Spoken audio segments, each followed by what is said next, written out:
Odamlarning surati bor va Allohning nomi zikr qilingan varaqchilarni ko'ydirish. Savol: Assalomu alaykum. Boshqalar mendan odamlarning surati va Allohning nomi bor varaqchilarni ko'ydirishga bo'lamdi deb so'raganda nima deyman? Javob: Va alaykum assalom va rahmatullohi va barakatuh. Barliq hamd sanolar Janobi Allohga bo'lsin. Durud va salomlar payg'ambarimizga, u zotning ali tavobatlarga, ashablariga va u zotga toki qiyomatgacha ergashganlarga bo'lsin. Allohning ism-sifatlari, oyatlari, Rasululloh sallallohu alayhi va sallamning hadislariga hurmat qilish Allohning dinini ulug'lashning jumlasidandir.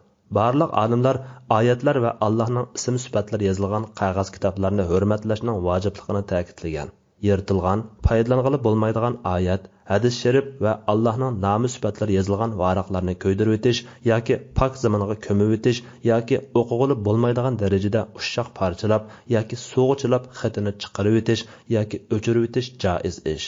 Olimlar yana ko'ydirib o'tish afzalmi yoki yuyib xatini chiqarib o'tish afzalmi yoki ko'mib o'tish afzalmi degan masalada ixtilof qilishgan bo'lib, eng afzali Hazrati Osmon radhiyallohu anhu qilganda ko'ydirib o'tishdir. Hazrati Osman radhiyallohu anhu Zayd ibn Sabit, Abdullah ibn Zubayr, Said ibn As va Abdurrahman ibn Haris ibn Hishamlarni sahiflardagi oyatlarni ko'chirishga, uni Quraysh lahja shevisi bo'yicha yozishga buyurganda, ular Hazrati Osmanning deganida qildi. Oyatlar ratlanib ko'chirilib bo'lgandan keyin asli nusxasini Osman Hafs radhiyallohu anhu ga qaytarib berdi va har qaysi yurtlarga ular ko'chirgan nusxasini avatib, uningdan boshqa barliq nusxalarni ko'ydirib o'tishga buyurdi. Bu vaqa nurg'un sahobalar bor chog'da elib berilgan bo'lib, ulardan hech kim bu ishga e'tiroz bildirmagan. Imom Ibn Battal bu asarni sharhlab, bu hadisda Alloh azza va jallaning ismi bo'lgan qog'oz kitoblarni ko'ydirib o'tishning joizligi, bundoq qilish uni izzatlaganlik, dastilishdan saqlaganlik bo'ladiganligi ayondir degan.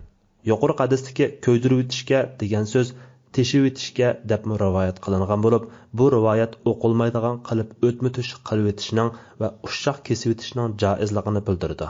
Urva, Tavus qatorliq ba'zi tabiinlarmi bismillah yozilgan xatchaklar yig'ilib qolsa, uni ko'ydirib o'tgan. Odamzod suratlarini ko'ydirib o'tishmi joiz.